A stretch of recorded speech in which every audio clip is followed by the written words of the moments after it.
نحمده ونصلي على رسوله الكريم أما بعد أعوذ بالله من الشيطان الرجيم بسم الله الرحمن الرحيم ألف لام ميم ذلك الكتاب لا ريب فيه هدى للمتقين الذين يؤمنون بالغيب ويقيمون الصلاة ومما رزقناهم ينفقون والذين يؤمنون بما أنزل إليك وما أنزل من قبلك وبالآخرة هم يوقنون صدق الله العظيم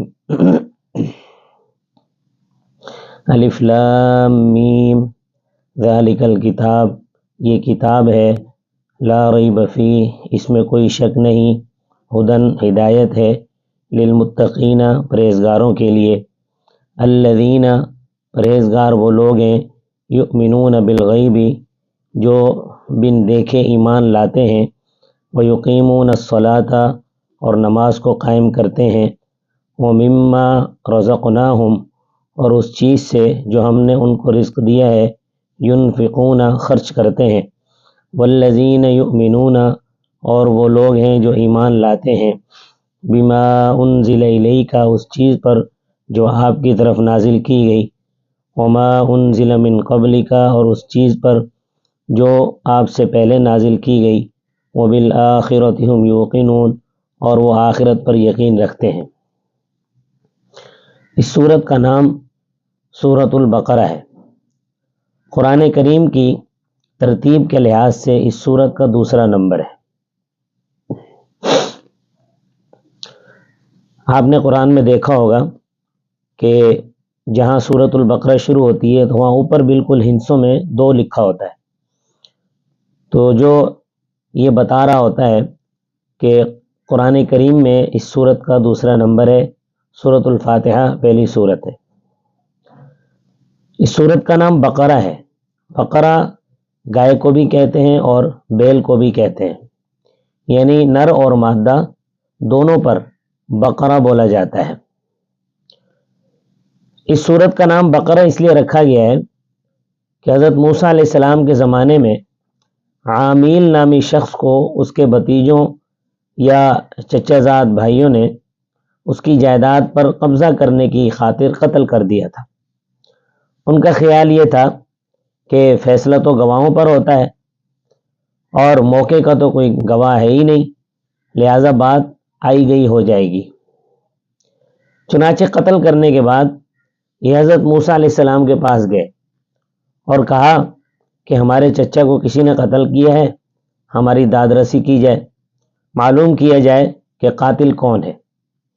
حضرت موسیٰ علیہ السلام نے فرمایا اللہ تعالیٰ کا حکم ہے فذبحوا بقرۃ، بس تم گائے کو ذبح کرو اور اس کا ایک حصہ مثلا دل یا کوئی بھی حصہ مردے کو مارو، وہ زندہ ہو کر خود بتائے گا کہ میرا قاتل کون ہے۔ چنانچہ انہوں نے کافی لیت و لعل کے بعد گائے کو ذبح کیا تھا۔ جب اس کا ایک حصہ مردے کو مارا گیا تو اس نے بتایا کہ میرا قاتل فلاں ہے۔ تو چونکہ اس صورت میں اس بقرہ کا ذکر ہے اس لیے اس صورت کا نام بقرہ رکھا گیا ہے، یعنی وہ صورت جس میں گائے ذبح کرنے کا ذکر ہے۔ اگرچہ اس صورت میں اور بھی کئی واقعات ہیں مگر اس واقعے کی مناسبت سے اس کا نام بقرہ رکھا گیا ہے۔ یہ صورت قرآن کریم کی صورتوں میں سب سے بڑی صورت ہے۔ مدینہ طیبہ میں یہ صورت نازل ہوئی۔ لفظ مدینہ کے بعد 87 کا ہندسہ نازل ہو رہا ہے، 87 کا ہندسہ لکھا ہوا ہے جو یہ بتا رہا ہے کہ نازل ہونے کے اعتبار سے اس صورت کا 87واں نمبر ہے۔ اس صورت کے 40 رکوع اور 286 آیات ہیں۔ اس صورت کا پہلا حرف ہے الف لام میم۔ الف لام میم یہ مستقل آیت ہے، اس میں 3 حروف ہیں۔ حضرت صلی اللہ علیہ وسلم کا فرمان ہے کہ جس نے قرآن کریم کا ایک حرف پڑھا اس کو 10 نیکیاں ملیں گی، اور قرآن کریم سننے والے کو بھی ہر حرف کے بدلے 10 نیکیاں ملتی ہیں۔ تو آپ صلی اللہ علیہ وسلم نے فرمایا کہ ایک حرف کے بدلے 10 نیکیاں ملیں گی۔ پھر فرمایا کہ میں یہ نہیں کہتا کہ الف لام میم ایک حرف ہے، بلکہ الف ایک حرف، لام ایک حرف اور میم ایک حرف ہے۔ گویا الف لام میم پڑھنے والا 30 نیکیوں کا حقدار ہے، اور اسی طرح سننے والا بھی 30 نیکیوں کا حقدار ہے۔ الف لام میم یہ حروف مقطعات میں سے ہے۔ حروف مقطعات قرآن مجید کی 29 صورتوں کے شروع میں آتے ہیں۔ یہاں الف لام میم ہے، اور کسی صورت کے شروع میں الف لام را ہے، اور کسی جگہ یاسین ہے، اور کہیں طٰہٰ ہے، اور کہیں حامیم ہے۔ مقطع کا مفہوم آپ اس طرح سمجھیں کہ کسی لفظ کو اختصار کے ساتھ لکھنے اور بولنے کے لیے اس سے ایک حرف الگ کر لیں، وہ حرف لکھ کر یا بول کر پورا لفظ مراد لیا جائے، اس کو مقطع کہتے ہیں۔ جیسے مردم شماری کا نمبر لکھتے ہوئے اس طرح لکھ دیتے ہیں میم شین نمبر 100، تو مردم سے میم لے لیا اور شماری سے شین لے لیا تو میم شین ہو گیا، اور 100 سے مراد مردم شماری نمبر 100 ہے۔ یا جس طرح ڈپٹی کمشنر کا مخفف ہے ڈی سی، جیسے اس کو بولا جاتا ہے ڈی سی، اور اسسٹنٹ کمشنر کا مخفف ہے اے سی۔ اسی طرح یہ حروف مقطعات بھی مخفف ہیں۔ پھر یہ کس سے مخفف ہیں، ان کا مخفف کیا ہے؟ تو اس کے متعلق اکثر تو فرماتے ہیں کہ اللہ اعلم بمرادہ بذالک، کہ ان کی مراد کو اللہ تعالی ہی بہتر جانتا ہے، ہمیں صرف ان کے پڑھنے کا اور سننے کا ثواب ہوگا، ان کی حقیقت اور ان کی مراد کو ہم نہیں جانتے۔ حضرت عبداللہ بن عباس رضی اللہ تعالیٰ عنہ فرماتے ہیں ہی من اسماء اللہ تعالی، یہ اللہ تعالیٰ کے نام ہے۔ پھر ان کے قول کی تشریح میں اختلاف ہے کہ آیا بعین ہی الف لام میم حامیم اللہ تعالیٰ کے نام ہے، یا یہ حرف اللہ تعالیٰ کے ناموں کے مخفف ہے؟ تو ایک گروہ کہتا ہے کہ بعین ہی یہی اللہ تعالیٰ کے نام ہے، تو ان پر اعتراض ہوتا ہے کہ اللہ تعالیٰ کے جو 99 نام ہیں ان میں تو یہ نہیں آتے۔ تو اس کا جواب امام فخر الدین رازی رحمۃ اللہ علیہ نے تفسیر کبیر میں، اور حافظ ابن کثیر نے تفسیر ابن کثیر میں، اور قاضی ثناء اللہ پانی پتی رحمۃ اللہ علیہ نے تفسیر مظہری میں یہ دیا ہے کہ 99 نام تو اللہ تعالیٰ کے مشہور ہیں، اور جو غیر مشہور نام ہیں وہ شمار سے باہر ہے۔ البتہ جو بذریعہ وحی اللہ تعالیٰ کے نام نازل ہوئے ہیں ان کی تعداد 5,000 ہے، 5,000 ہے، جو پہلی کتابوں اور صحیفوں میں نازل ہوئے۔ دوسرا گروہ کہتا ہے کہ یہ حروف بعین ہی نام نہیں ہے، بلکہ ناموں کے مخفف ہیں۔ مثلا الف مخفف ہے اللہ سے، اور لام مخفف ہے لطیف سے، اور جو اللہ تعالیٰ کی صفتوں میں سے ایک صفت ہے۔ ذاتی نام تو اللہ جل جلالہ ہے، باقی سب صفاتی نام ہے، جیسے رحمان ہے، رحیم ہے، جبار ہے، وکیل ہے۔ عملیات کا علم جاننے والے بتاتے ہیں کہ جس مرد کی یا عورت کی شادی میں رکاوٹ ہو تو وہ یا رحیم ہو یا کریم ہو یا لطیف ہو کا وظیفہ کرے، انشاءاللہ رکاوٹ دور ہو جائے گی۔ وظیفے کا طریقہ یہ ہے کہ جس نے وظیفہ کرنا ہے وہ اپنے نام اور اپنی والدہ کے نام کے عدد نکالے، اور اس عدد کے برابر ان تینوں لفظوں کو کسی ایک نماز کے ساتھ 41 دن پڑھے، انشاءاللہ تعالی مسئلہ حل ہو جائے گا۔ اگر آپس میں عداوت کو دور کرنا ہو تو یا رحیم یا کریم کا وظیفہ کریں، یہ بھی اللہ تعالیٰ کے صفاتی نام ہے، اور ودود کا معنی ہے محبت کرنے والا۔ اس وظیفے کی ترکیب بھی وہی ہے جو میں نے ابھی بیان کی۔ اگر رزق کی تنگی ہو تو یا رحیم یا کریم یا رزاق ہر نماز کے ساتھ 3 مرتبہ پڑھتا رہے، اللہ تعالیٰ تمام اسماء کی برکت، اللہ تعالیٰ کے تمام اسماء میں برکت ہے، اور ہر نام کی الگ الگ خاصیت ہے، تو اللہ پاک انشاءاللہ رزق کی تنگی دور فرمائیں گے۔ تو الف سے مراد اللہ تعالیٰ ہے، اور لام سے مراد لطیف ہے، اور میم سے مراد مالک ہے۔ مالک بھی اللہ تعالیٰ کا نام ہے، لطیف بھی اللہ تعالیٰ کا نام ہے، اور اللہ تو آپ کا ذاتی نام ہے۔ مالک یوم الدین جزا کے دن کا مالک ہے۔ میم سے مراد مقتدر بھی ہو سکتا ہے، مقیت بھی ہو سکتا ہے، یہ بھی اللہ تعالیٰ کے نام ہے۔ تیسری بات، ان حروف مقطعات کے متعلق قاضی بیضاوی صاحب رحمۃ اللہ علیہ فرماتے ہیں کہ 29 صورتوں کی ابتدا میں جو حروف مقطعات ہیں، سر بین اللہ تعالی و بین رسولہ، یہ اللہ تعالی اور رسول اللہ صلی اللہ علیہ وسلم کے درمیان راز ہیں، ان کے بغیر، اللہ تعالیٰ اور رسول اللہ کے بغیر کوئی ان کا مطلب نہیں جانتا۔ ان کا یہ مفہوم بھی بیان کیا ہے کہ الف سے مراد اعلیٰ اللہ، اعلیٰ الہ یا الوا کی جمع ہے، اعلیٰ کا معنی نعمت ہے، قرآن پاک میں آتا ہے نا فَبِأَيِّ آلَاءِ رَبِّكُمَا تُكَذِّبَانِ، تم اپنے رب کی کون کون سی نعمتیں جھٹلاؤ گے۔ لام سے مراد لطف اللہ ہے، میم سے مراد ملک اللہ ہے، معنی بنے گا نعمتیں بھی اللہ تعالیٰ کی، مہربانی بھی اللہ تعالیٰ کی، اور ملک بھی اللہ تعالیٰ کا۔ یہ ان حروف کی مختلف تعبیریں بیان کی گئی ہیں، ان کا صحیح مفہوم کیا ہے یہ اللہ تعالیٰ ہی جانتا ہے۔ ذالک الکتاب، یہ کتاب جو ہمارے سامنے ہے، جو ہمارے سامنے موجود ہے، جس کو ہم شروع کر رہے ہیں، لا ریب فیہ، اس میں کوئی شک نہیں، یہ اللہ تعالیٰ کی کتاب ہے، منبع رشد و ہدایت ہے، اس کتاب کی ہر بات حقیقت پر مبنی ہے۔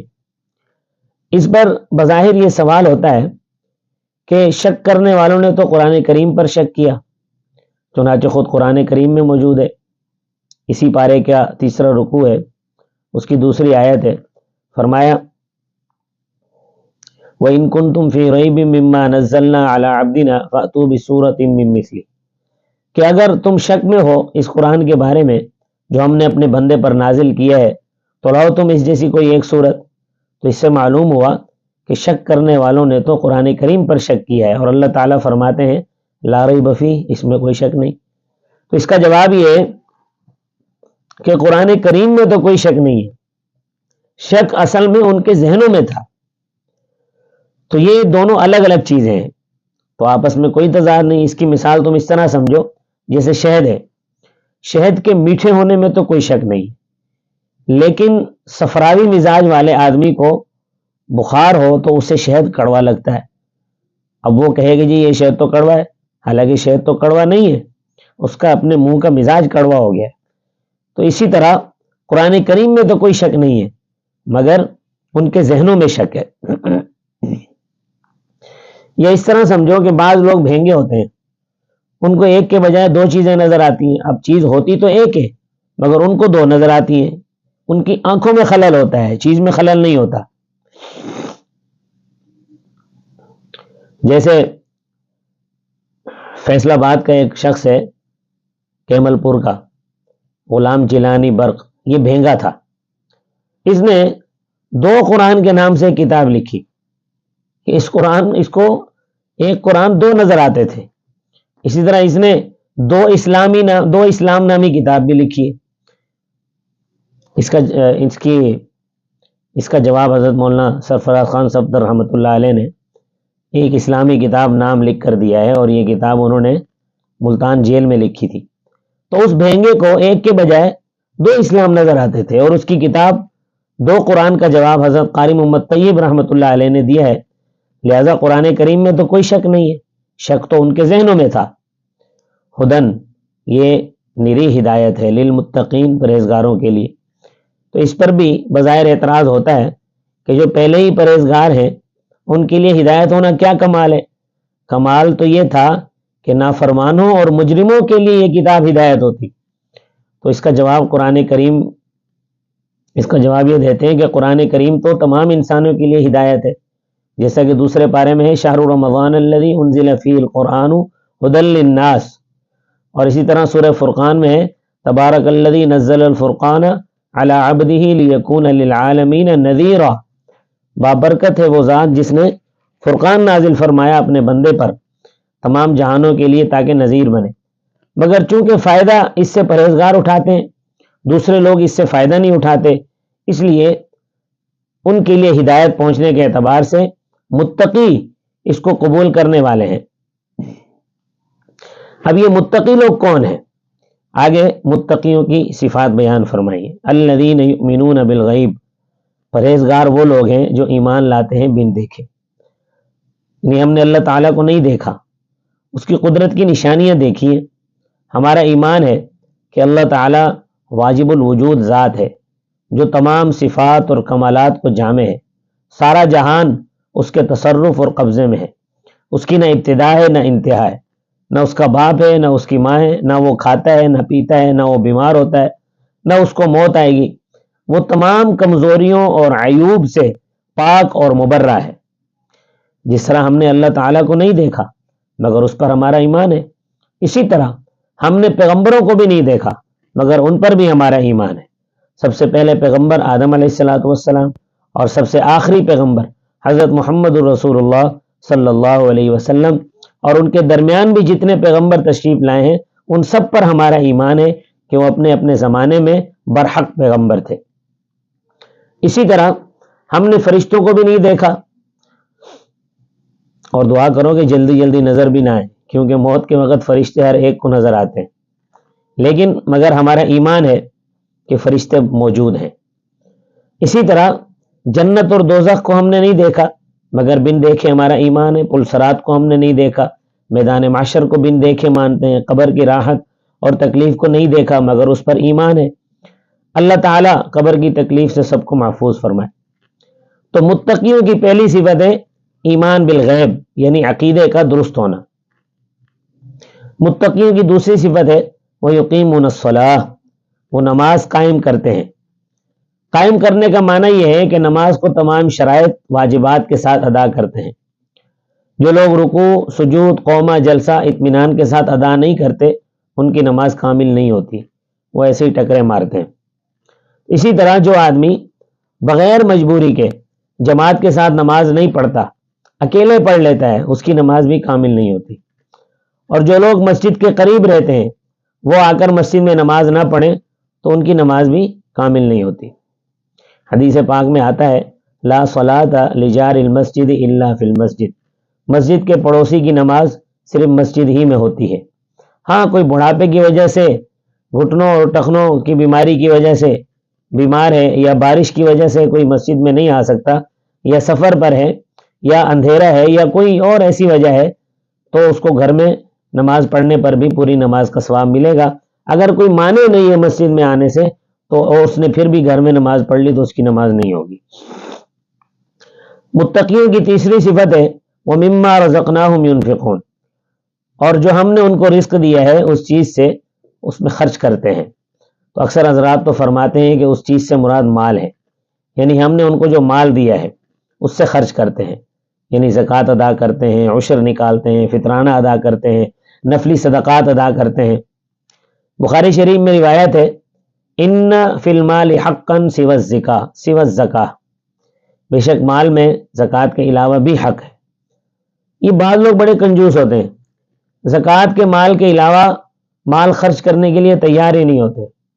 وہ رشتہ داریاں بھی زکوٰۃ کے ساتھ نبھاتے ہیں، مثلا ان کے عزیزوں اور رشتہ داروں کی شادیاں ہوں تو آ کر ہم سے مسئلہ پوچھتے ہیں کہ ہمارے عزیز بچے یا بچی کی شادی ہے، وہاں ہماری زکوٰۃ لگ سکتی ہے؟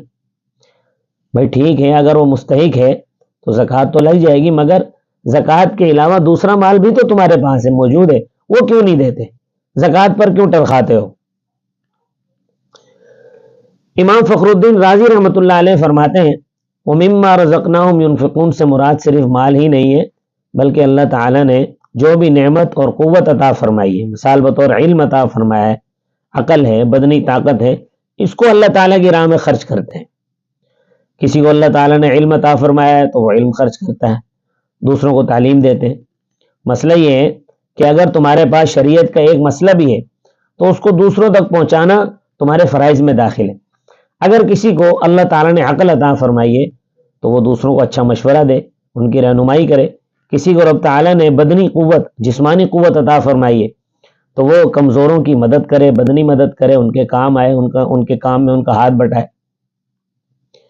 متقیوں کی چوتھی صفت ہے والذین یؤمنون بما انزل الیک، اور وہ لوگ ہیں جو ایمان لاتے ہیں اس چیز پر جو نازل کی گئی آپ کی طرف، یعنی قرآن کریم پر ایمان لاتے ہیں، حدیث بھی چونکہ اللہ تعالیٰ کی طرف سے ہی نازل کردہ ہے، حدیث پر ایمان لاتے ہیں۔ آن صلی اللہ علیہ وسلم نے ارشاد فرمایا انی اوتیت القرآن ومثلہ معہ، کان کھول کر سن لو کہ مجھے اللہ تعالیٰ نے قرآن بھی دیا ہے اور حدیثیں بھی عطا کی ہیں۔ قرآن اور حدیث میں فرق یہ ہے کہ قرآن کریم کے الفاظ وہ ہیں جو لوح محفوظ سے نازل ہوئے، اور حدیث کے الفاظ وہ ہیں جو آپ صلی اللہ علیہ وسلم نے تلفظ فرمائے ہیں۔ مفہوم قرآن و حدیث دونوں کا اللہ تعالیٰ کی طرف سے ہے۔ قرآن کریم کے الفاظ بھی اللہ تعالیٰ کی طرف سے اور مفہوم بھی اللہ تعالیٰ کی طرف سے، اور حدیث میں مفہوم اللہ تعالیٰ کی طرف سے، اس کے الفاظ آپ صلی اللہ علیہ وسلم نے اپنے الفاظ میں تعبیر فرمائے ہیں۔ جبرائیل آپ صلی اللہ علیہ وسلم پر جو حکم لے کر نازل ہوتے تھے، اس کا ترجمہ آپ صلی اللہ علیہ وسلم نے اپنی زبان میں پیش کیا ہے، تو اس کو حدیث کہتے ہیں۔ تو قرآن بھی اللہ تعالیٰ کی طرف سے اور حدیث بھی اللہ تعالیٰ کی طرف سے، لہذا جس طرح قرآن کریم کا منکر کافر ہے، اسی طرح مجموعہ حدیث کا مجموعی حیثیت سے مجموعہ احادیث کا منکر بھی کافر ہے۔ متقیوں کی پانچویں صفت ہے وما انزل من قبلک، اور اس چیز پر جو آپ سے پہلے نازل کی گئی، یعنی ان پر بھی ایمان لاتے ہیں، یعنی جتنے بھی آسمانی کتابیں ہیں، جتنے آسمانی صحیفے ہیں، ان سب پر ہمارا ایمان ہے۔ ایمان مفصل میں ہم پڑھتے ہیں آمنت باللہ و ملائکتی و کتبی و رسلی، میں ایمان لایا اللہ تعالیٰ پر، اس کے فرشتوں پر، اس کی کتابوں پر اور اس کے رسولوں پر۔ یہاں یہ بات بھی سمجھ لیں کہ اللہ تعالیٰ نے فرمایا ہے کہ متقی وہ لوگ ہیں جو ایمان لاتے ہیں اس چیز پر جو آپ صلی اللہ علیہ وسلم پر نازل کی گئی، اور اس پر ایمان لاتے ہیں جو آپ سے پہلے نازل کی گئی۔ اگر آپ صلی اللہ علیہ وسلم کے بعد کسی نے آنا ہوتا تو آپ اللہ تعالیٰ فرماتے کہ وہ ایمان لاتے اس پر جو اللہ تعالیٰ آپ کے بعد نازل کرے گا، مگر یہ نہیں فرمایا، کیونکہ آپ صلی اللہ علیہ وسلم کے بعد نازل ہونے والی کوئی چیز تھی ہی نہیں، اس لیے من بعد کا نہیں فرمایا۔ اگر آپ صلی اللہ علیہ وسلم کے بعد نبوت ہوتی اور وہی آنی ہوتی تو یقیناً اللہ تعالیٰ اس کے متعلق بھی ارشاد فرما دیتے۔ متقیوں کی چھٹی صفت ہے، متقیوں کی پانچویں صفت ہے، چھٹی صفت وبالآخرۃ ہم یوقنون، اور آخرت پر ایمان رکھتے ہیں۔